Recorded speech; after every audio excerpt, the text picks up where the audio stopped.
sekali lagi saya ucapkan terima kasih kepada Gus Bah dan saya mohon ampun kepada Allah dan minta maaf kepada beliau. Memang tujuannya bukan untuk menyaingi ya, tapi untuk supaya sampai tag itu kepada beliau. Biar tingkat kebedaannya berkurang dikit misalnya.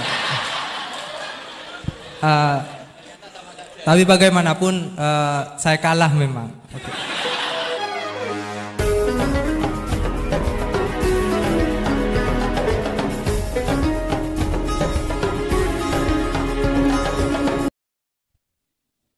Assalamualaikum warahmatullahi wabarakatuh.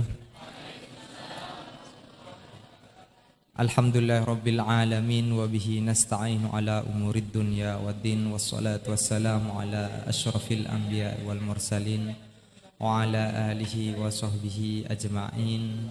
Amma ba'du. Rabbi shrahli sadri wa yassirli amri wahlul 'uqdatam min lisani yafqahu qawli waj'al li wazira min ahli. Allahumma aftah lana hikmataka wansur alaina rahmataka min khazaini rahmatika ya arhamar rahimin. Sahabat-sahabat yang berbahagia, terima kasih sudah hadir dalam acara ngaji bareng bersama Gus Bah. Terima kasih juga kepada sahabat-sahabat Mahat Ali, alumni dan simpatisan yang saat ini sedang meramaikan pengajian secara online, masih di channel Mahat Ali.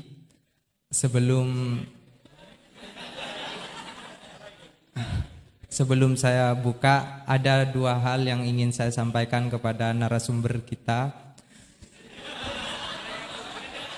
Yang pertama, kami mengucapkan terima kasih atas perkenan hadir untuk yang kedua kalinya. Sebenarnya Mahat Ali kemarin ada rencana sowan ke dalam Gus Bah, tetapi karena lockdown akhirnya kami tidak bisa, dan insya Allah kalau sudah keadaan memungkinkan kami akan ke sana biar sah menjadi muridnya.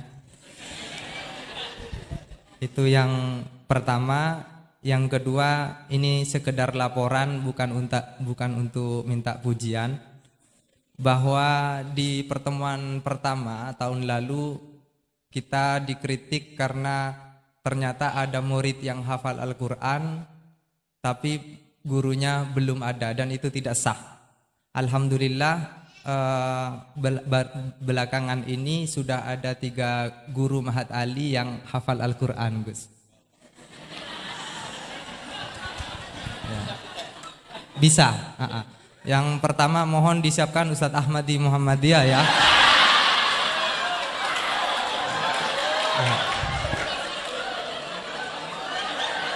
Beliau sudah hafal Al-Quran 30 tahun yang lalu, juga guru sini. Dan yang kedua Ustadz Miftahus Surur, kurang lebih 18 atau 20 juz. Terus yang ketiga Ustadz Wandi, kurang lebih 15 sampai 17 juz. Dan yang lain di moderator sendiri di berbagai juz ayat-ayat ahkamnya aja.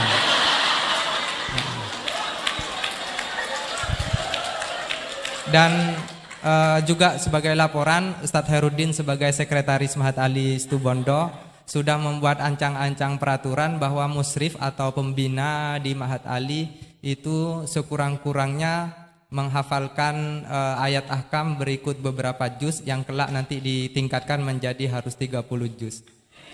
Tetapi ada yang kurang baik.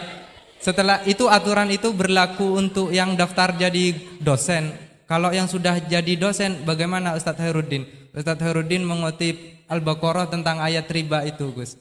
Faman ja'ahu mau'idatum mir rabbih fantaha falahu ma salafa. Jadi yang sudah udah itu amruhu ada ilallah. Jadi bersyukurlah saya sudah masuk sebelum ada syarat-syarat itu.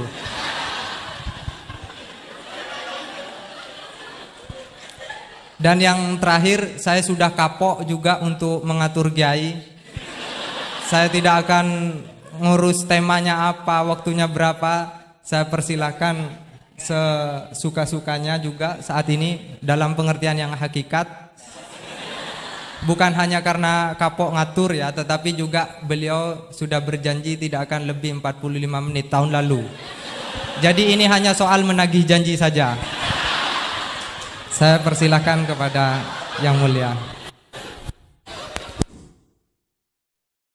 Teman-teman gitu, biar ketemu lagi. Pakainya pakai apa tuh? Di sini kajiannya pakai apa? Fikih usul fikih, komposit. Pakai kitab apa? Kalau M2 Jamul Jawami, kalau M1 kayak itu usul yang mutakalim, yang yang mokoron usul fikih. Jamul Jawami ngambilnya gampang, ngambil susah. Ada nggak? Ada Jamul Jawami. Satu. Maunya ngambil yang gampang itu udah ada tuh. Jamul Jawami. Mundur takut dites. Ya dites gurunya.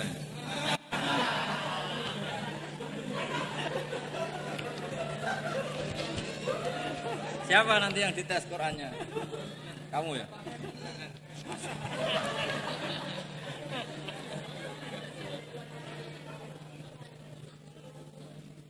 Kalau fikihnya satu dua hal. Dulu yang merumuskan termasuk juga asal nama Dehul Alba, tapi di tafsir dirubah satu dua hal. Ini pindah kan? Enggak usah itu. Sama yang disuruh baca. Jadi satu di sini.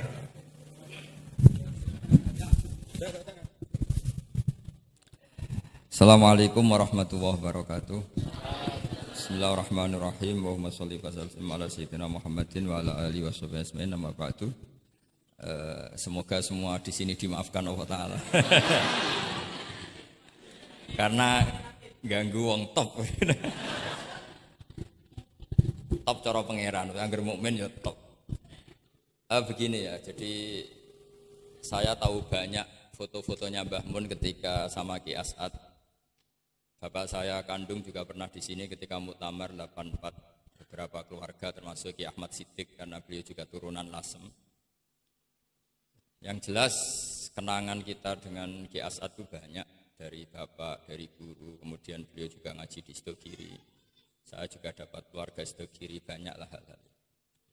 Tapi yang saya pastikan memaklumatkan diri sebagai Ma'had Ali itu entah keangkuhan, entah jujur, tidak tahu. Karena Ali itu maknanya kelas tinggi.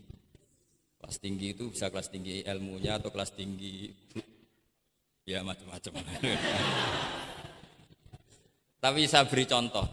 Ini ya, Wahid kan masih kecil, tak panggil Wahid saja. Ini tak beri contoh. Ini kitab Minhajut Thalibin. Ini saya belajar tak takriri sampai seperti ini. Ini bisa dilihat. Hampir di semua kitab saya, kitab-kitab induk, entah itu fikih, entah ihya, entah hikam, itu pasti ada takrirannya. Karena tadi saya sudah komplain sama Pak Khairuddin, keputusan fikih udah ada khilaf itu gak keren gitu saya itu. Karena bawaannya fikih itu khilaf. Saya beri contoh ya. Di sini fikihnya kan diajarkan kan Fathul Wahhab ya. Saya sedikit cerita tentang Fathul Wahhab. Dulu indukan kitab fikih itu namanya Al-Um, ya kan? Dikarang katanya, dikarang oleh Imam Syafi'i. Sebenarnya enggak dikarang, diimlakkan. Ini pakai bahasa Ma'had Ali, kelas tahqiq. Ya, kalau bahasa umum kan kitab dikarang Imam Syafi'i itu salah besar. Karena di situ masih ditulis qala Imamunas Syafi'i. Yang benar itu amla alaina Syafi'i, diimlakkan oleh Imam Syafi'i, ditulis oleh beberapa muridnya. Yang paling masyhur kalau kitab itu Imam Muzani. Sebenarnya di situ ada Imam Buaiti, ada Imam Robi, tapi yang paling telaten itu Imam Muzani. Sehingga kitab itu dinisbatkan pada Imam Muzani. Di beberapa itu juga ada yang dengan tanda kutip ditinggalkan oleh Imam Muzani. Disebut Infiradul Muzani anis Syafi'i. Kemudian setelah jadi Mukhtasarul Muzani, ini saya tanpa menyiapkan materi loh, karena sebetulnya saya sudah minta Gus Azam hanya ngisi di pengajian umum, karena sudah saya kapok ke sini. Kapoknya itu bukan karena mangkel, tapi nggak ada perkembangan. Itu nggak ada perkembangan. Jadi hafal Quran itu keharusan seorang faqih, baru hafal 4 aja diceritakan. Memang ini ngawur sekali itu sebetulnya. Memang normalnya seorang faqih memang hafal Quran. Enggak boleh hanya berapa? 4. Gak meyakinkan. Nah, Mukhtasarul Muzani itu ada beberapa hal yang beliau beda dengan Imam Syafi'i. Kemudian disarai namanya kitab Nihayatul Matlab fi Dirayatil Madhab oleh Imam Haramain. Saya punya kitabnya dan tak pelajari. Oh, ini maklumat. Bukan niat sombong, ini niat cerita fakta. Nihayatul Matlab fi Dirayatil Madhab. Kemudian Imam Haramain punya murid alim alamah yang saat itu belum suka tasawuf. Namanya Imam Ghazali. Beliau akhirnya menulis Al-Basit, berhubung Mahatali sinau basit gak pati iso mergo kegeden digenti Al-Wasit. Al-Wasit ya ora pati disinau ini digenti apa? Al-Wajiz. Alhamdulillah kayaknya Pak Khairuddin juga gak punya. Punya kitab Wajiz. Wahid punya? Wahid Wajiz? Berapa halaman itu? Kitab Wajiz itu. Berapa halaman? Tebelnya aja kira-kira seberapa tebelnya? Ya tebelnya seberapa? Kalau nggak tahu isinya paling nggak tahu tebelnya. Harganya masih ingat ya? Kalau nggak tahu isinya tahu harganya ya. Cetakannya DKI apa? Iya, ya, ingat dia kalau uang ingat dia. Jadi bawaannya orang nggak bakat soleh itu kalau uang itu ingat. Terus setelah itu diringkas lagi sekaligus ada kritik tertentu, komplain tertentu disebut al-muharrar. Jadi memang syaratnya fikih itu harus ada yang komplain karena nggak bisa final. Disebut apa? Al-muharrar. Al-muharrar itu ya sudah dinamain al-muharrar yang sudah diteliti oleh Imam Rafi'i. Ada yang komplain lagi ya setengah sarah tapi setengah komplain. Namanya Minhajut Thalibin. Minhajut Thalibin dikomplain lagi di era Syekh Zakaria Al-Ansari. Dari masdar dengan jamak mudzakkar salim diganti manhajut tullab. Ya maknanya sama, minhaj sama manhaj maknanya sama, Thalibin jamak mudzakkar salim, tullab jamak taksir. Jadi asli ini yo cara Jawa mau akal-akalan tok, Minhajut Thalibin jadi manhajut tullab. Kemudian manhajut tullab itu dikarang sangat ringkas. Sehingga yang baca itu tidak paham. Mu'alifnya akhirnya dengar-dengar kalau anak-anak Mahtali itu tidak paham. Akhirnya terus manhajut tullab disarai sendiri oleh Syekh Zakaria Al-Ansari. Jadi Fathul Wahab. Loh alhamdulillah ya masih banyak yang enggak paham. Padahal sudah sarah. Harusnya sarah kan gampang. Ya tidak paham itu bagus kan kita ngaku tidak paham tawadhu. Daripada ngaku paham enggak paham mendingan ngaku enggak paham kan. Kemungkinannya dua kalau ngaku gak paham. Mungkin tawaduk, mungkin betul adanya. Yang kedua lebih. Nah saya cerita sedikit tentang kenapa fikih itu harus ada dan selalu ada khilaf. Karena itu masalah furu'iyah. Apa? Saya beri contoh, ini kitab Minhajut Thalibin. Dan saya punya catatannya banyak. Oh sampai gini, sampai sarah-sarahnya punya. Terus catatannya ya banyak. Saya bangun tidur aja bisa, saking seringnya belajar. Dan saya alhamdulillah tidak punya masalah ingatan. Jadi kadang banyak guru punya masalah apa? Ingatan. Tapi tidak perlu dianggap harus kemana gitu, ke rumah sakit apa, tidak perlu, nggak ingat gitu. Misalnya saya tak kasih tahu, siapa paling pintar jagomu tak bedaan. Yang namanya sujud misalnya. Sujud itu apa coba? Secara lughat. Wat'ul jabha alal ardi. Sehingga Imam Rafi'i berpikir sujud itu asal ada wat'ul jabha alal ardi ya sah adanya. Dan beliau mengklaim, ini saksinya Pak Khairuddin ini, wasabe as-sujud wa aqalluhu mubasyaratu ba'di jabati musallahu. Ya. Beliau hanya mengatakan wala yajibu wat'u yadaihi wa rukbataihi wa qadamaihi fil adhar. Wala yajibu. Ini kalau enggak percaya, sama baca. Masih tarahum bisa ya? Coba baca. Wala yajibu coba wat'u yadaihi pakai nada Indonesia jangan nada negara sebelah coba. Wala yajibu wa rukbataihi wa qadamaihi fil adhar. Jadi menurut Imam Rafi'i ketika sujud itu tidak harus wat'ul yad, tidak ada wat'ul rukbah, tidak ada wat'ul. Nah, karena secara lughat yang namanya sujud itu ya seperti itu, wat'ul jabha. Dan sujud itu sudah dikampanyakan sedemikian rupa bentuk ketertundukan tertinggi, yaitu dengan wad'ul jabhah. Artinya posisi kepala di bawah pantat. Tapi terus Minhajut Thalibin, padahal Imam Rafi'i ketika ngarang itu menyebut fil adhar dalam kitab Al-Muharrar. Terus kultu kata Imam Nawawi al-adhar wujubuhu. Ya masyhur kan, karena Imam Nawawi berdasar riwayat umirtu an asjuda ala sabati azumin al-jabhah wal yaden warubaten wal qadam. Saya baca lagi ya, umirtu an asjuda ala sabati azumin al-jabhah wal yaden warubaten wal qadam. Nah, andekan Imam Rafi'i ketua Imam Nawawi, kamu ikut kubu siapa? Nawawi kan? Nah, sekarang oke, berdasar riwayat dan praktek guru-guru kita semuanya seperti itu. Kalau sujud melibatkan 7, oke, itu berdasar riwayat dan berdasar perilaku guru-guru kita. Oke, secara sanad kita tidak punya pilihan, pasti seperti itu, ikut guru. Tapi kalau pertanyaannya dibalik, saya ulang, pertanyaannya dibalik. Min asbabir riddah itu adalah sujud lisonamin. Kira-kira kalau ada orang sujud hanya wad'ul jabhah lisonamin, sudah murtad apa belum? Murtad kan? Loh enggak, sudah murtad belum? Termasuk murtad kan sujud lisonamin atau li ghairillah. Kira-kira untuk murtad syaratnya melibatkan 7 anggota apa cukup wad'ul jabhah?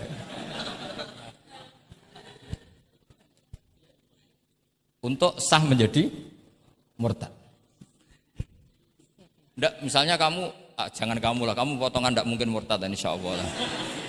Misalnya ada orang murtad dengan cara murtad yang fi'li, contohnya apa? Kasujudin lisonamin. Murtad kan, ingatlah masih ada 3 kan, i'tiqadi, qauli, fi'li. Yang fi'li contohnya kasujudin lisonamin. Untuk menjadi sah murtad itu nunggu 7 anggota apa salawatul jabhah? Enggak jawab aja, ngawur saja kak, biasanya aja. Udah enggak usah. Kan biasanya ngawur terus enggak mau, masih anak-anak aja. Hati-hati aja tetap ngawur apalagi. Enggak, menurut kamu sudah murtad belum? Ya kan murtad kan? Artinya kalau itu sah untuk menjadi murtad, harusnya juga sah untuk menjadi sujud karena sama-sama simbol. Sujud wad'ul jabhah faqat ya simbol takzim ke Allah setinggi-tingginya. Kenapa menjadi murtad? Karena ini simbol hormat kepada sonam setinggi. Sehingga Imam Rafi'i berpendapat sujud itu tidak harus melibatkan anggota 7. Ya kira-kira gitu logi. Makanya tadi saya juga matur Mas Hasan, piye gurumu mbok kancamu lah, guru keduren. Maca fikih ora ana khilaf iku fikih apa? Fikih ben seru itu harus ada khilaf. Ya ini sama yang baca supaya jadi seksi. Kalau menurut Imam Rafi'i seperti itu. Enggak, ya harus jadi wala yajibu ini. Enggak akan keliru. Tadi kan sudah tak baca. Wala yajibu wad'u yadayhi wa rukbatayhi wa qadamaihi fil adhar. Imam Rafi'i di Muharrar terus qultu al-adhar wujubuhu. Ya kan sama-sama bilang al-adhar. Imam Rafi'i bilang enggak wajib ya al-adhar. Imam Nawawi bilang wajib ya al-adhar. Kamu partai mana? Ditutup wallahu a'lam. Oh, iya.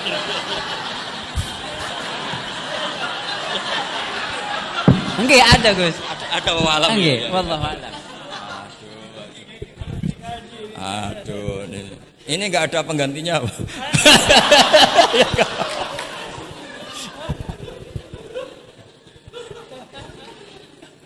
Jadi fikih itu mau tidak mau harus khilaf karena sudut pandangnya seperti itu. Misalnya sopan itu baik. Misalnya saya di sini, kiai kamu saking sopannya itu dodok mulai sana itu bagus. Tapi nak kiaimu apa kepleset terus kue sopan. Sedang kiaimu kesemper lagi dok. Sehingga kita sebagai kiai itu mikir sopan itu bagus. Tapi kalau berlebihan kan tidak efektif kan. Cong aku pengen jedeng tuntun kayak kokono. Kalau sini tuh kan deprok terus melaku ke sini. Jadi makanya ya kita harus ngeritik juga, sopan berlebihan juga akhirnya ada efektif. Jong sedang kiaimu tiba mati kayak lagi dok kan gitu kan. Nah, sekarang perempuan juga gitu. Mbak-mbak yang cantik tuh baik sopan apa baik tidak sopan? Baik tidak sopan. Karena kalau sopan sama Pak Wahid, ayo sopan, mesti eling terus ra iso turu. Tapi nak ra sopan. Seneng aku, gaji ini Mahatali mau piro. Itu langsung lupa. Dan itu bagus karena melupakan Nah, lo betul ini kan katanya tadi siapa yang hafal Quran? Ya nisa an-nabi lastunna ka ahadim inan nisa. Ini taqaitunna fala takhdu'na bil qaul fayatma alladzi fi qalbihi marad. Wahai orang-orang yang cantik, kalau ketemu lelaki itu jangan terlalu sopan. Fala takhdu'na bil qaul. Kalau ngomong jangan terlalu khudu karena bawaannya lelaki yang fi qalbihi maradun, khudu itu dianggap mau. Saya tadi ada Mbak Cantik sama Pak Khairuddin atau sama Pak Wahid sopan. Mohon kalau derek guru mawon, mesti pikirannya, oh maksudnya gelem tak wayo, mesti dah.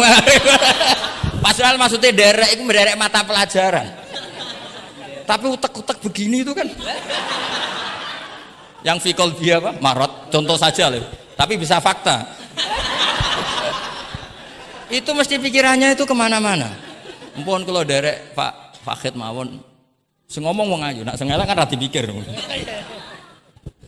Sehingga unik. Khusus perempuan yang cantik itu sopan itu tidak baik di dalam komunitas lelaki yang fi qalbihi karena pikirannya mesti padahal Mbak tadi bilang gitu maksudnya anut Pak Wahid ikut mata pelajarannya tapi pikirannya sampean kan bisa enggak gitu. Fala takhdu'na bil qauli fayatma alladzi, itu hebatnya Quran. Jadi psikologi lelaki juga dibicarakan. Bawaannya lelaki kalau ketemu perempuan cantik kok sopan, kok memberi harapan, itu terus golek dukun mahabbah nih. Kayak apa pinternya Quran? Lah ini sayangnya yang hafal baru 4. Padahal saya satu mobil saja tadi hafal berapa Gus? Pakai satu mobil. Karena pondok saya memang pondok tahfidz. Jadi yang derekno saya banyak yang hafid. Jadi satu kelas kalah dengan satu mobil. Supir saya hafal Quran, penderek saya hafal Quran, yang bawakan tas ya. Oh kalah jauh itu sudah. Kan Kiai tidak hafal Quran. Iya, memang pondok saya pondok tahfidz karena memang pondok tahfidz. Jadi seperti itulah. Masa kamu menyarankan orang tidak sopan? Tidak mungkin kan. Masa kita ngajari santri-santri tidak sopan? Tidak mungkin. Tapi kalau kamu ajari sopan, khusus yang cantik, ketemu lelaki yang seperti itu, akibatnya fayat ma'alladzi fi qalbihi marad. Makanya di sarah-sarah atau di tafsir-tafsir sampai ada penjelasan wa yusannu lil mar'ati takhlidu sautiha. Perempuan disunatkan menebalkan suaranya untuk menghilangkan rasa apa? Syahwat lelaki tadi. Terus paling enggak misalnya enggak mau nebalkan ya judes. Misalnya ketemu Pak Wahid, "Mbak apa ning ndi?" "Gak urusanmu." Oh, itu mesti langsung lali. Nah, tapi nak jawab, badhe napa ngersakno napa? Nggih kula tak derekno jenengan riyen. Wah, bahaya. Padahal maksudnya derekno iku ya mata pelajaran, ndak ada hubungannya dengan mau dinikah. Tetap muni naudzubillah lah kalau itu. Nah, itu fikih. Jadi fikih itu menginduk ke usul fikih. Tapi usul fikih sendiri itu kalau ndak ngerti fikih jadi itu jadi liar. Karena khayalnya lebih tinggi. Makanya banyak orang yang pengagum usul fikih itu jadi liberal karena terus terlalu banyak khayal. Maka pondok-pondok itu harus ada fikih dan ada usul. Saya beri contoh liar itu begini misalnya. Maqasidus syariah itu kan bisa subjektif. Sehingga Imam Syafi'i itu yang kritik man istahsana faqad syarra'a. Orang yang sering berpikir istihsan faqad syarra'a, maka dia mau berpikir bikin syariat tandingan. Misalnya gini, saya ini kiai yang suka tirakat. Karena dulu misalnya mondoknya itu suka tirakat. Terus santrinya diwajibkan puasa setahun atau diwajibkan enggak boleh makan nasi. Itu bikin syariat tandingan. Karena apa? Tahrimu malam yahrum, mengharamkan sesuatu yang tidak haram. Atau mewajibkan ijabu malam yajib. Itu termasuk kriminal menurut Sulam Taufik. Loh iya, bahkan Sulam Taufik mengebabkan itu di bab riddah. Saya ini sudah tak toleransi, tak tulis minal kabair. Kalau di Sulam Taufik dimasukkan bab riddah. Karena ijabu malam yajib berarti bikin syariat. Atau tahrimu malam yakhrum juga artinya bikin. Tidak tahu guru di sini biasanya tahrimu malam yakhrum apa tahrimu malam yuharram. Umumnya bacanya apa? Bisa dua. Ya rodok maju berarti sermayan. Nah, Tapi kamu tidak bisa menyalahkan kiai-kiai yang mengharuskan muridnya tirakat karena itu cara untuk kasrus syahwah misalnya, untuk memecah syahwat. Tapi tetap saja nggak boleh mewajibkan karena nanti ada syariat tandingan, nggak boleh. Syariat ini sudah sempurna, nggak boleh ada syariat baru. Yaitu disebut ijabu malam yajib atau takhrimu malam yakhrum. Maka kata Mbah Mun, resikonya jadi kiai ngalim. Mbah Mun sering guyon gitu. Aku kiai ngalim jadi ribet. Apa ngaramno rokok sing darani halal yo akeh. Di halalno cah cilik-cilik rokok. Jadi kiai itu kan lebih tunduk ke konstitusi ilmu. Ribet lah, ribet. Misalnya begini, sampean tak bedheki. Assalamualaikum ketika salam, itu yang wajib salam pertama apa salam kedua? Pertama. Itu wajib niat mufaroqah apa niat menghabisi sholat atau mengakhiri sholat apa enggak perlu niat? Nah, mesti ulama berdebat. Karena ketika Allahu Akbar bisa Allahu Akbar demo, bisa Allahu Akbar niat sholat. Maka untuk membedakan, lo kan bisa aja kan? Demo itu udah harus berontak enggak? Misalnya kamu ngerti perempuan yang kamu cintai, ternyata omongan nebek Pak Guru Khairuddin kan Allahu Akbar, guru kok ngono kan gitu kan. Nah, untuk membedakan itu kalau untuk sholat atau untuk takjub diharuskan niat Allahu Akbar. Nah, sekarang salam harusnya juga ada pikiran begitu. Ini salam karena ketemu orang, apa salam karena keluar dari sholat. Makanya selalu ada ulama yang berpendapat wajib niatul khurud minas sholat. Karena logikanya kalau Allahu Akbar wajib niat sholat untuk membedakan Allahu Akbar yang wiridan, Allahu Akbar yang takjub, Allahu Akbar yang demo, untuk membedakan itu semua niat. Salam juga gitu, salam mubalek, salam kenalan, salam apa. Harusnya pembedanya adalah niatul khurud minas sholat. Makanya saya tadi itu komplain sama Pak Khairuddin, itu Faslul Masail Fikih kok ada khilafnya. Hebat betul orang itu kata saya itu. Itu yang putri tadi. Oh, yang putri itu. Nah, jadi apa? Kaidah-kaidah seperti itu nggak bisa dihindari, khilaf-khilaf seperti itu nggak bisa dihindari. Ini saya baca ya, misalnya contoh-contoh yang itu mulai apa? Mulai salam ya. Jadi pilihan-pilihan itu, misalnya di salam ana jaza anha, terus asani asyar assalam wa aqalu assalamualaikum wal aso jawa qultu al aso al mansur wa annahu la tajibu niyatul khurud. Jadi ada yang bilang tidak wajib, mesti artinya ada yang bilang wajib. Karena jadi nggak ada pilihan. Setelah ada pembanding itu udah ada. Sekarang begini lagi. Ini yang ulama kadang-kadang yang nyuwun sewu andekan kita ulama itu kadang ra cocok, tapi cocok ra cocok ya harus didengar ini ngaji. Ulama fikih kadang iso sembrono, tapi kok aja muni ngono kualat aku. Saya ngomong aku wae. Nak darani iktidal, menamai iktidal itu ruknun qasirun ghairu maksud. Julus benas sajdatain atau jalsah itu kan ruknun qasir ghairu. Itu banyak ahli hadis yang komplain. Ini ngawur betul fuqaha itu. Wong rukun kok ghairu maksud. Dan mereka berani bilang itu rukun sing ghairu maksud. Kusida lil fasli, hanya dimaksudkan untuk pemisah. Itu kan yo mangkelno wong rukun kok ghairu. Ternyata ulama itu punya niat begini.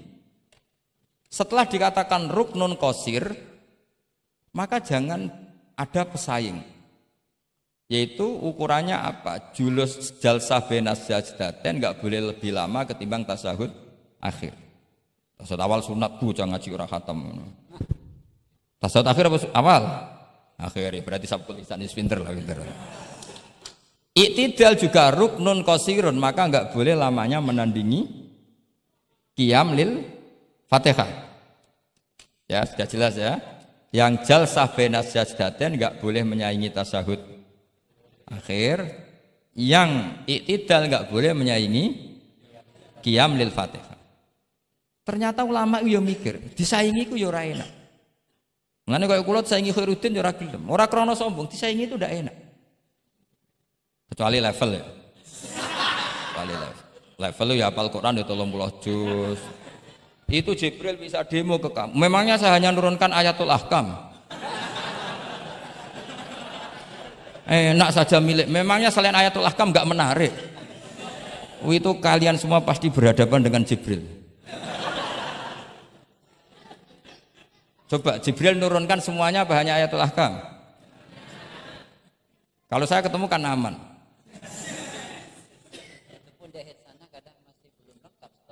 Iya bahaya kamu itu. Nah, ketika wajib gak mau disaingin, ini ternyata menginduk ke mazhabnya Abu Bakar. Abu Bakar As-Siddiq. Di antara sifat Allah paling keren itu la syarikalah. Di mana-mana zat yang top itu gak mau saingan, dan itu normal karena memang gak ada yang setara dengan Allah.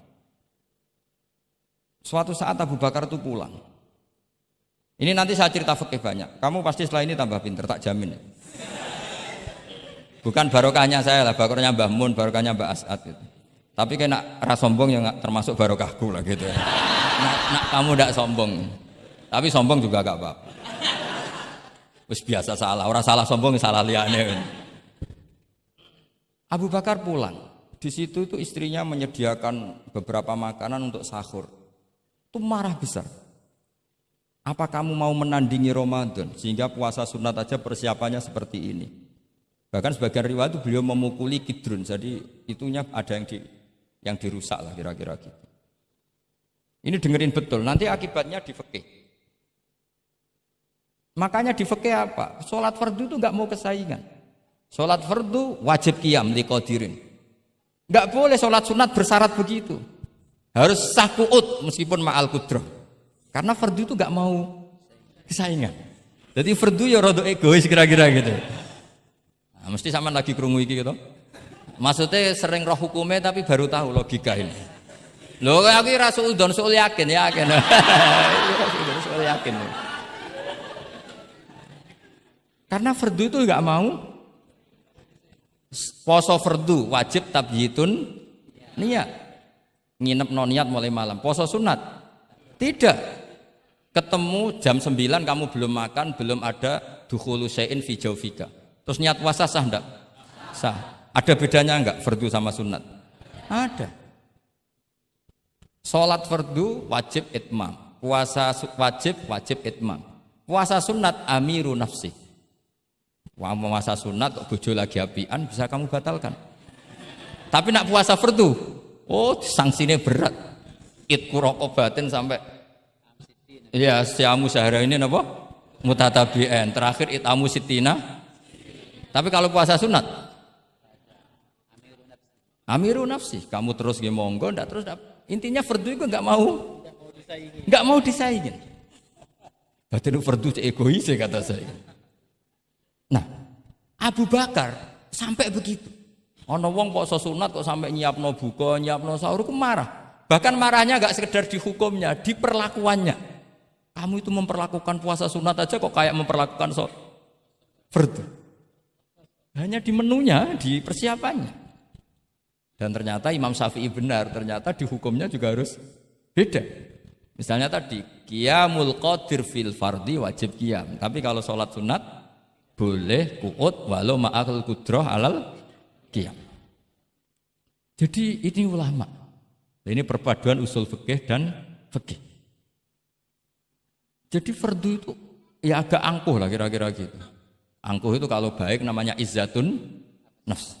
Memang harus beda. Lah di sini. Nah, di bab zakat juga sama. Ukuran wajib itu apa? Akhdhal imamu qahron atau la yuqta'u yadu sariki. Ben kita tambah pinter. Tetap goblok ya ora apa-apa zaman akhir, tapi kita tak pinterno sithik. Ketika seseorang diputuskan wajib zakat, kok ndak mau zakat? Efek hukumnya apa? Akhdhal imamu qahron. Imam boleh ngambil paksa. Atau kalau mustahik itu nyuri dengan kadar yang memang jatahnya la tuqta'u yadu. Mergo ana syubhatul milki. Jadi, paham ya? Jadi sampean misalnya fakir, tanggane Pak Khalidin gak gelem zakat, nyolong jatah. Andekan dia lomo mustahik kamu itu dapat sekian. Itu enggak boleh dipotong tangannya karena kamu ngambil jatah. Jadi sekali diputuskan wajib itu punya akibat akhdhal imamu qahron atau la tuqta'u yadu sari. Jadi itu fikih. Jadi fikih itu konsisten. Nah sekarang yang dikatakan fikih itu ainut ta'ah, apa shawab, apa hak. Nah, itu yang ulama berdebat. Sekarang misalnya sampean tak bedheki begini. Sing darani salat sing sah iku madhep kiblat. Betul kan? Ya, betul. Masih ingat ya? Sekarang madhep kiblat itu menjadi baik karena nurut Allah apa karena madhep kiblat? Karena nurut Allah. Sehingga semangat fikih itu semangat taat ning Allah. Falau sholla arba'a raka'atin bi arba'i jihadin itu enggak perlu i'adah. Karena ketika aku istihad sana itu kiblat, rakaat kedua rubah ke sana, rakaat ketiga rubah. Allah ngitungnya, saya iku capek oleh kepin roh kiblat tenanan nganti spekulasi ping 4. Artinya apa? Karena kadang Allah itu butuh taat apa butuh kasile? Butuh taat. Nah ini yang paling angel. Tapi di dalam banyak hal kaidah fikih itu al-ibrah bima fi nafsil amri. Kadang bima fi dzannil mukallaf wa bima fi nafsil amri. Kadang mu al-ibrah bima fi dzannil mukallaf la bima fi nafsil amri. Jadi selalu fikih itu khilaf. Fikih yang furu'iyah maksudnya, yang furu'iyah. Ini kadang-kadang rada angel gurumu ini. Nah, sekarang misalnya seperti itu. Ijtihad tadi. Ijtihad itu apa coba? Ya tadi, ketika Anda sholat madhep sana terus taghayyara ijtihaduka dan memutuskan kiblat ke sana, kamu harus nuruti ijtihad kamu apa enggak? Harus nuruti kan? Karena kalau kamu teruskan di rakaat kedua madhep sana berarti kamu ibadah dengan cara yang kamu yakini salah. Maka harus rubah. Karena ada kaidah al-ijtihad la yunqadu ijtihad. Ya kok ijo. Ya udah pinter iso nerusno. Nah, ternyata itu sudut pandang kalau dengan kaidah itu sehingga lau sholla arba'a raka'atin bi arba'i jihadin sohat sholatu. Tapi kalau dibalik al-ibrah fil ibadah itu bima fi dzannil mukallaf wa bima fi nafsil amr. Nah, kalau andekan sudut pandangnya pakai kaidah itu berarti kan pasti ada 3 jihad yang salah. Pasti apa mungkin? Pasti. Nah, kenapa di bab al-ijtihad itu ditoleransi? Padahal jelas yang 3 ini tidak fi nafsil amr. Lagi-lagi tidak semua ulama cara pandang sama. Yang satu pakai kaidah ini, yang satu pakai kaidah. Makanya saya sering mencontohkan berkali-kali. Kalau kamu ingin suan saya enggak apa-apa, tetap baik. Karena kemungkinan seneng kiai ya 2. Dulu saya sering bercerita. Ada tabiin tanya sama sahabat, bagaimana wajah Rasulullah SAW. Tabiin ini nangis. Wallahi saya ini saking hormatnya, saking haibahnya Rasulullah, saking hormat saya tidak pernah berani melihat wajah beliau. Saya sowan juga agak berani karena takut ganggu. Jadi cara seneng kiai itu ya kadang ra perlu sowan.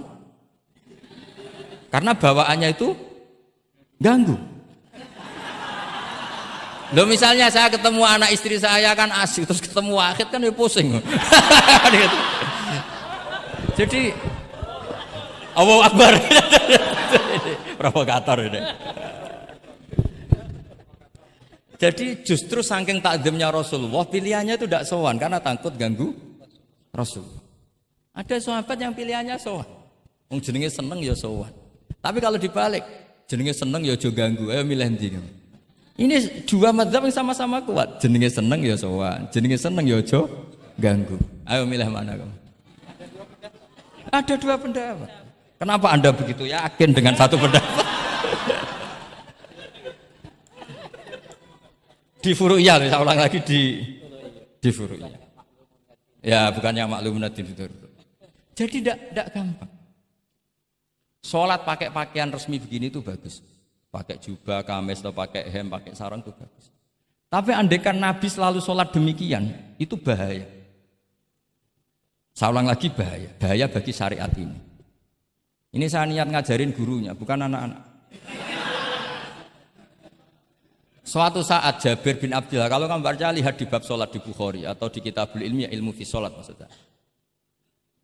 Itu Jabir bin Abdillah itu pernah datang ke masjid, pakai gamis, pakai baju resmi, imamahnya dicopok, kamisnya dicopok.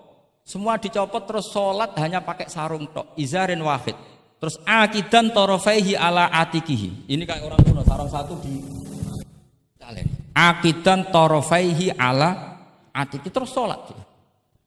Geger tabiin, kan ini era tabiin, geger tabiin.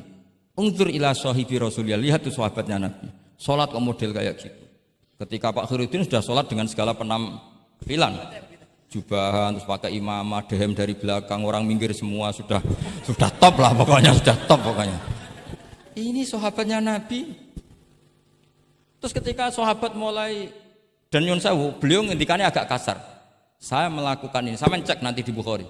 Kalau ada Bukhari juz 1 ambilkan, nanti tak bacakan. Apa cukup nanti tanya gurunya? Tanya saja nanti ya.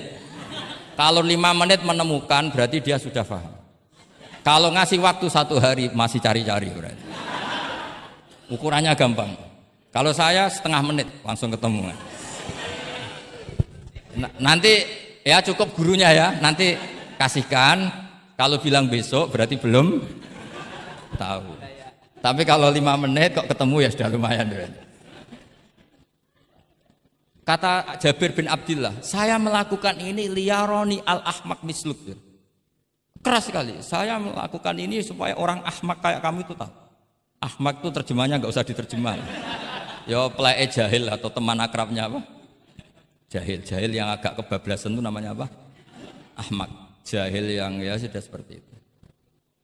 Ternyata itu berkahnya Masya Allah sampai sekarang. Beliau terus ngendikan, ra'aitu Rasulullah sallallahu alaihi wasallam yusolli hakadza, aqidan tarafai izari ala atiki.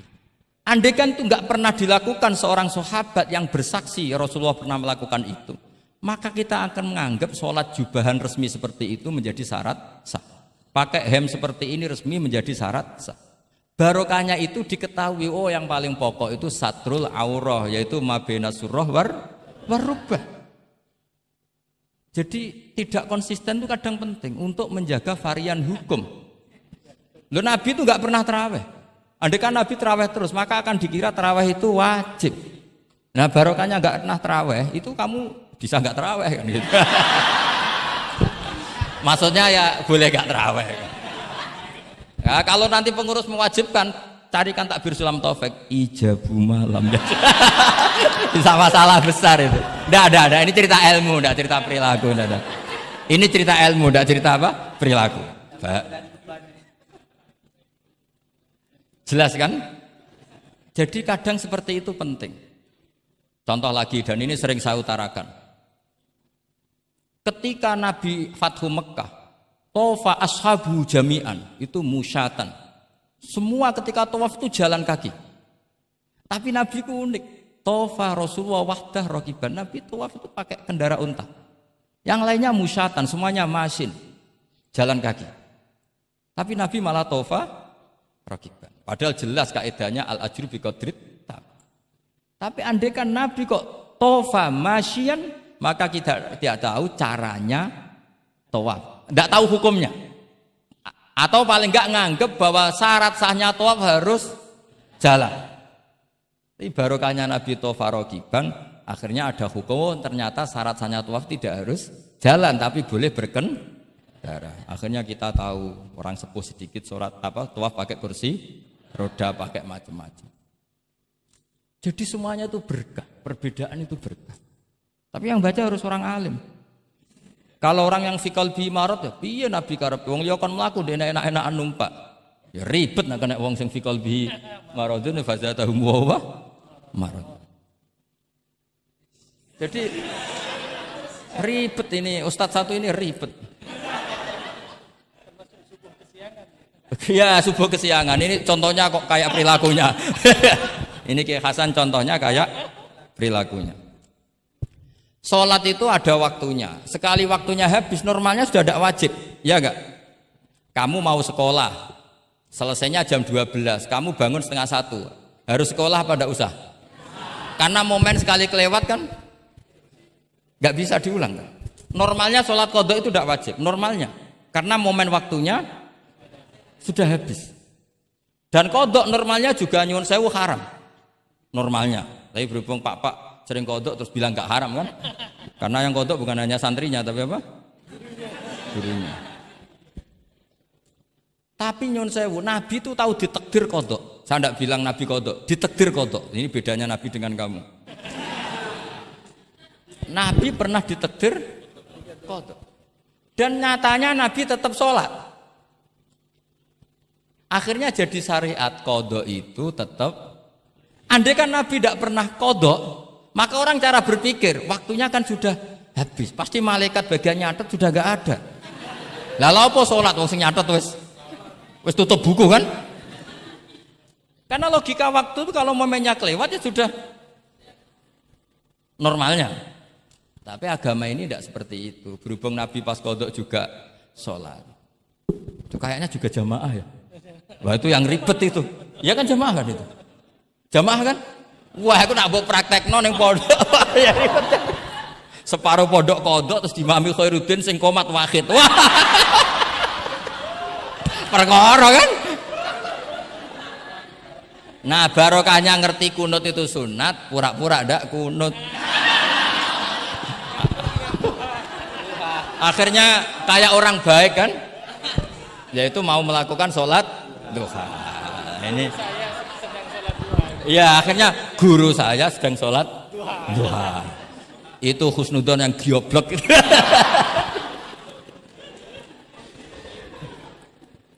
Jadi lah itulah yang jadi analisis usul fikih. Jadi semuanya itu ada analisisnya.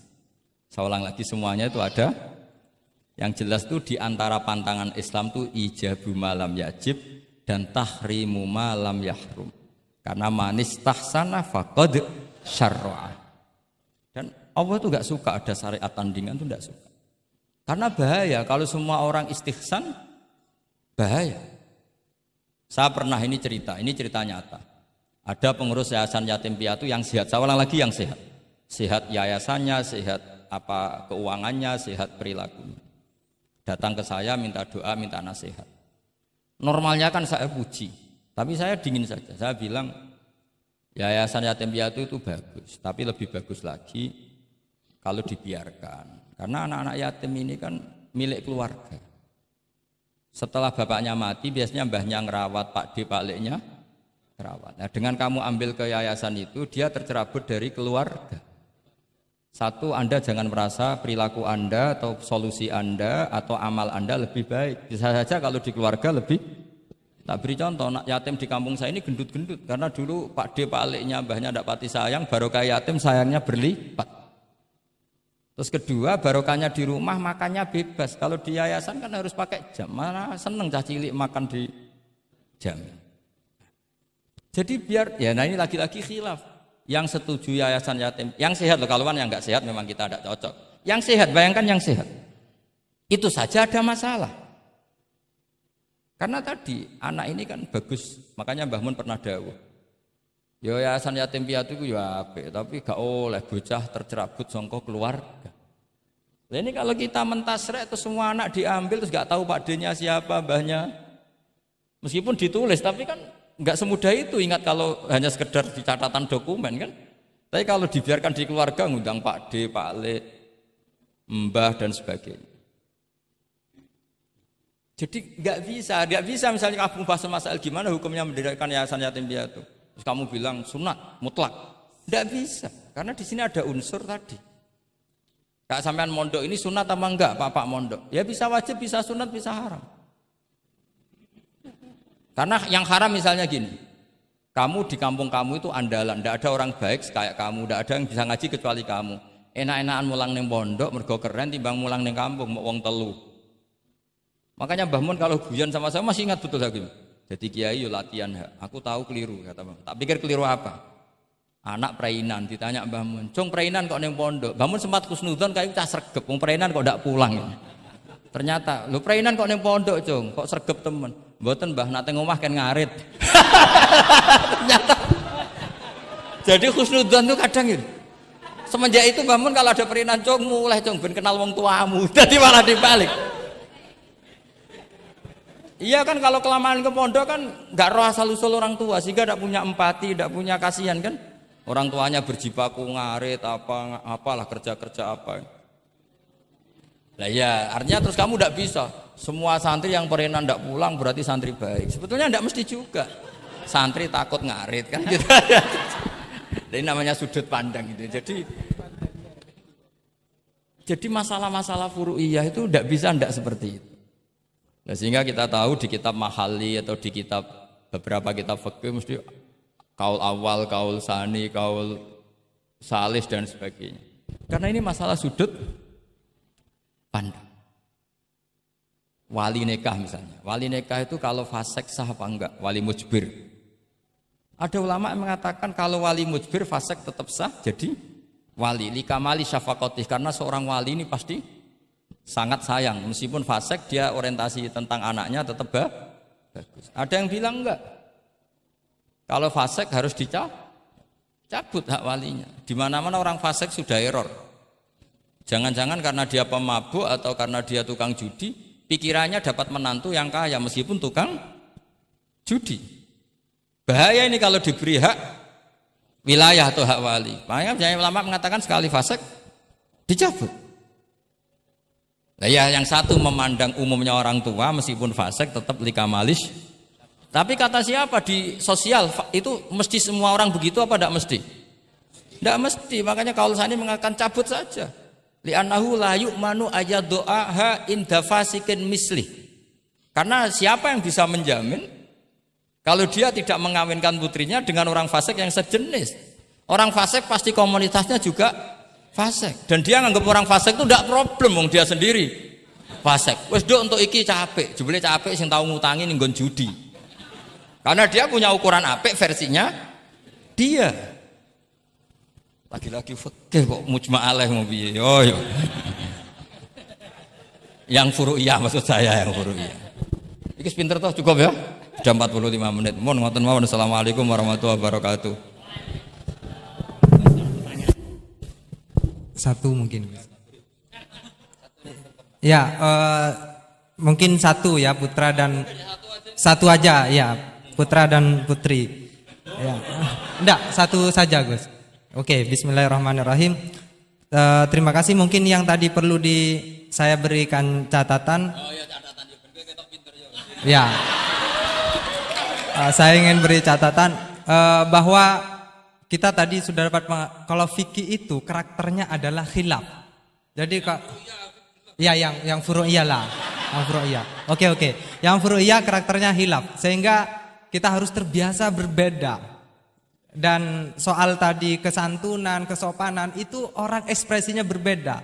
Kadang kita salah ketika kita mengkritik, kadang ketika kita berbeda pendapat kita lalu dianggap tidak santun. Padahal ulama-ulama kita soal urusan furu'iyah itu hal yang biasa.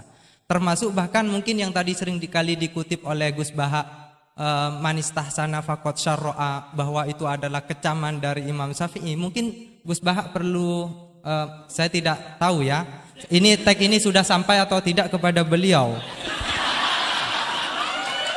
Ya, saya bacakan tagnya. Saya harus baca. Kalau ingatan tidak sebaik beliau saya. Tapi kalau catatan saya lebih baik mungkin. Fawatihur Rahamut qala Syekhul Akbar inna maqsudas Syafi'i min qawlihi man istahsana faqad syarra'a hadza madhul mustahsin wa arada anna man istahsana faqad sara bimanzilati nabiyyin dzi syari'atin wa atba'us Syafi'i lam yafhamu kalamahu. Saya tidak ingin mengatakan beliau tidak paham, mungkin tag ini enggak sampai. Ala wajhi hadza wallahu a'lam. Jadi bahkan yang kita anggap itu sudah sangat pasti Syafi'i sedang mengecam, ternyata ada juga khilaf. Ternyata maksudnya Syafi'i adalah sedang memuji, madhul mustahsin. Faqad sara bimanzilati nabiyyin di syari'atin wa atba'u Syafi'i lam yafhamu dzalika. Walaupun wallahu a'lam. Ya, tapi poin-poin saya adalah akui bahwa ada perbedaan, gitu kan. Oke, silakan saya beri pertanyaan satu saja. Oke, mungkin Ustadz Khairuddin bisa menentukan siapa? Saya Jaya yang menentukan. Oke, Lutfi, mohon maaf bukan soal berkualitas tapi dia lebih dahulu sampai di sini karena dekatnya. Dipersilakan.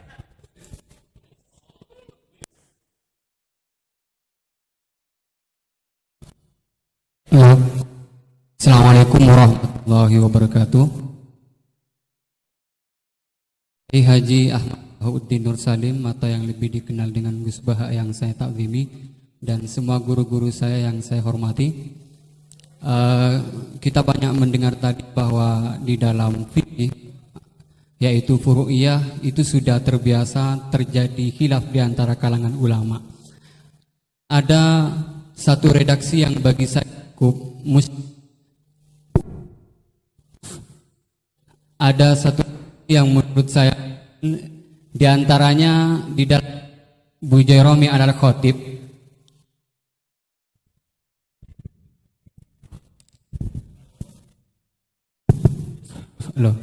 kitab Bujairami al-Khatib, dan ini juga dikutip di dalam kitab I'anatul Thalibin ketika membahas soal apakah ad-dukhon itu dapat membatalkan puasa atau tidak. Dukhon yang dimaksud di sini adalah dukhon yang masyhur dengan kata at-tutun atau tembakau, atau dalam konteks sekarang mungkin rokok. Itu kan ulama sebetulnya berbeda pendapat, bukan hanya dalam apakah membatalkan puasa atau tidak, bahkan hukum rokoknya aja ulama sudah berbeda pendapat. Tetapi kemudian ada redaksi yang menarik bagi saya cukup muskil, yaitu beliau tiba-tiba mengatakan begini, la'anallahu man ahdatsahu. Semoga Allah melaknat orang yang memproduksi rokok. Itu penting digarisbawahi. La'anallahu man ahdatsahu. Man ahdatsahu bukan man ista'malahu.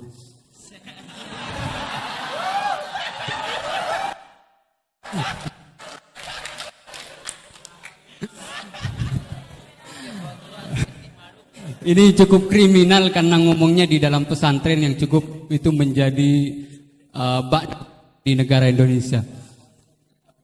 Kenapa ini ada laknat semacam ini? Karena katanya fa innahu minal bid'il qabihah. Tetapi maksud saya, kenapa ulama ini sampai melaknat padahal hukum rokok itu saja merupakan furu'iyah yang memang sudah sewajarnya terdapat khilaf. Sementara saya sebagai santri NU Tulen itu mengenal memiliki ulama-ulama yang atau kiai-kiai yang luas, yang bukan hanya tidak mau mencaci maki apalagi sampai melaknat, bahkan mengkafirkan pun itu merupakan pantangan. Sehingga pertanyaannya ini unik, setelah saya cek juga ada dalam kitab Kasyifatus saja yang kita tahu itu pengarangnya orang Indonesia, walaupun mungkin NU belum hadir pada saat itu. Jadi pertanyaan saya untuk redaksi ini, apakah dalam syariat Islam atau fikih utamanya itu memang ada pembenarnya melaknat orang lain atau dalam tanda kutip mendoakan orang lain jelek? Mungkin hanya itu. Terima kasih. Wassalamualaikum warahmatullahi wabarakatuh.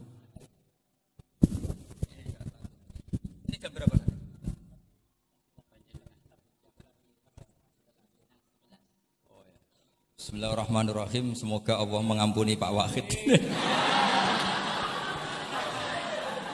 Itu takbir itu ngawur sekali. Itu Syekhul Akbar yang dimaksud itu Ibnul Arabi. Itu termasuk statement sing mimma yuhaddaru bih. Jadi yuhaddaru anhu. Termasuk fatwa-fatwa yang orang harus menghindari. Apalagi itu justifikasinya wa atba'u syafi'i la yabamuna. Sampean lihat di semua kitab usul fikih itu masyhur itu ibtalul istihsan. Termasuk di kitab Sayyidina Muhammad Syari'atu wa al-Khalid. Semua kitab usul fikih Imam Syafi'i menolak istihsan apa menganjurkan? Menolak. Sekarang keyakinan orang banyak Imam Syafi'i menolak, dengan satu orang Imam Syafi'i memuji. Jumhur versus wahid satu orang. Doakan ya semoga Allah memberi tobat. Loh saya tuh tahu betul itu. Jadi itu kan seseorang satu yaitu Ibnul Arabi mengvonis Ashabus Syafi'i la yafhamuna. Padahal di semua kutubus Syafi'i jumhur memang mereka tahu kalau Imam Syafi'i itu menolak istihsan. Jadi itu jelas manis tahsana faqat syara'a itu kalimatu dzamin minhu, bukan kalimatu madkhib. Itu jelas ya. Nah, yang menyangkut rokok tadi saya kan sudah mengulang. Kalau rokok dengan arti rokok itu kita ngikuti guru-guru kita tidak pernah mengesahkan orang puasa yang rokok. Jadi ini bukan masalah furu'iyah. Karena tetap dianggap ain. Jadi ini saya sendiri secara pribadi dan kalian harus setuju karena anut guru-guru kita tidak akan mengesahkan orang puasa merokok. Karena dukhon itu termasuk ain. Selain itu tidak perilaku guru-guru kita. Nah, soal khilaf tentang rokoknya sendiri tidak urusan dengan puasa loh ya, saya ulangi, tidak urusan dengan puasa. Itu karena memang tadi malam yadul kan al aslu fil asya al ibahah kan, malam yadulat dalil ala tahrim. Jadi ya taruhannya halal dulu, tapi tidak urusan orang puasa. Saya ulang lagi loh, karena salah paham ruwet. Nah, kalau masalah laknat tadi, laknat itu ibaratun anil bukhdi. Jadi tidak, laknat itu tidak harus yang orang itu harus kesampaian lah kira-kira. Jadi kalau sampean tanya hukumnya melaknat orang mukmin gimana? Jelas di Sulam Taufik laknul mukmin itu tidak boleh. Tapi manusia itu tidak cukup punya bahasa untuk mengekspresikan kebencian atau tidak suka. Kadang-kadang spontan terlontar kata apa? La'anahu. Jadi itu hal-hal yang bawaan sabkul lisan. Itu kan sama dengan orang-orang Arab bilang la wawah. Karena nggak bisa dihindari. Makanya di bab tolak, dengerin ya bab apa? Ketika seorang suami marah sama istri terus bilang gini, lasti bizaujati, kamu itu tidak istri saya. Itu tidak dimasukkan sorihut tolak, tapi masih dimasukkan kinayatut tolak. Karena maksudnya lelaki ketika sadar tadi, kamu seperti ini tidak seharusnya. Seakan-akan perilaku kamu tidak perilaku seorang istri. Sehingga itu tidak dimasukkan sorihut tolak, tapi dimasukkan, padahal kalimatnya jelas, kamu tidak istri saya. Tapi itu kan bawaan emosi. Itu kan seperti kiai baru duka, ora santriku nak sing penggaweane kodok. Nah, sekali-kali kiai ini takut. Terus kalau santri ini tiang lintu, yo ora ngawur ya. Karena yo ora trimo nak santri ini dipek wong liya kan gitu. Pasti juga gak terima kan kalau diakui orang lain. Sama ketika kamu marah sama istri kamu cantik, lasti bizaujati. Terus bojomu takut, berarti aku bojone wong liya. Ojo ngawur. Kan Yeman juga kan? Eman kan? Jadi makanya di semua hukum itu selalu kalau masalah ungkapan kalimat itu kira-kira yang mirip la yu'akhidukum wa billahwi fi aimanikum, karena bawaan kalimat spontan itu pasti ada. Makanya dulu ada sahabat yang nyuwun sewu Nabi ngendikan papa gitu, terus agak terganggu itu, padahal Nabi ngendikannya ya spontan, tapi tidak sampai laknatullah. Akhirnya Nabi, "Dah kamu enggak usah susah. Fa'ayul muslimina adaituhu aw sababtuhu aw syatamtuhu wa laysa dzalika ahlan wala sa ahlan lidzalik apa fa'al dzalika kafaratau wa zakatau wa ajr." Jadi apa ya, bawaan spontan itu pasti ada. Ya saya ulang lagi ya, ini yang kembali ke takbir tadi. Itu bahaya betul tuh. Jadi Ibnul Arabi itu termasuk tulisan-tulisannya mimma yuhadzaru anhu. Ya, pernah dengar toh? Lah yang dimaksud Syekhul Akbar itu kan Ibnul Arabi kan? Saya sangat tahu. Jadi ukurannya itu jumhur. Semua ulama Syafi'iyah, semua al-usuliyun itu mesti menceritakan apa? Imam Syafi'i tidak percaya atau tidak setuju ada istighsa. Masa orang banyak ini kamu salahkan demi statement orang satu. Idza ikhtalafal jumhur wal fardu quddima jawab. Ya, semoga ini tobat. Enggak ya, enggak apa-apa. Tapi memang bagus lah. Artinya dia mengungkapkan takbir sudah bagus. Lumayan lah, cara ukuran itu. Tapi ya musuhnya jangan saya tetap.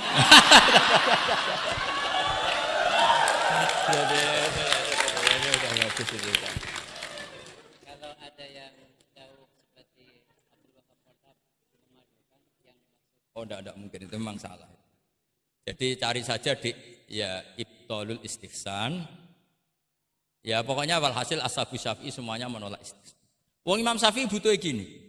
Kalau nanti ada istihsan yang baik, mintanya Imam Syafi'i jangan katakan istihsan, itu masuknya kias. Karena kalau kias kan ada makis, nginduk ke makis aleh. Lah makis aleh ini ada nasnya. Pokoknya butuh Imam Syafi'i itu jangan sampai orang tercerabut dari akar Quran dan hadis, kemudian istihsan dengan subjektivitasnya sendiri, dan itu kalau pakai subjektivitasnya sendiri namanya fakot syarra. Dong ya ini. Oh, alhamdulillah. Tapi ini sudah pinter loh ya, jangan terus. Ya, jadi ini menghormati Jumatan, yang jelas ini sudah 2 kali sudah cukup tuh, sudah pinter. Ya sudah. Loh, provokator. Nggih wonten ditutup Al-Fatihah.